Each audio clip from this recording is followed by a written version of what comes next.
This is Tim from Your Six Studios. Today in this video I'm going to show you how to see which apps are using the most battery life on your Xiaomi phone. So we can just swipe down from the top right, go to settings right here, scroll on down to battery, and right here we can see the battery life we have left, and then we can see all the different applications that are using my battery.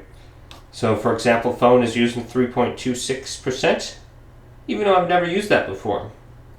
Now we can go to battery checkup right here, and this will minimize stuff in the background, the high consuming apps. We can go to add 4 minutes right here, and we can schedule power on or off, optimize additional settings right here. So turn on battery saver mode, we can turn this on, or we can go to schedule on and off our phone during certain times.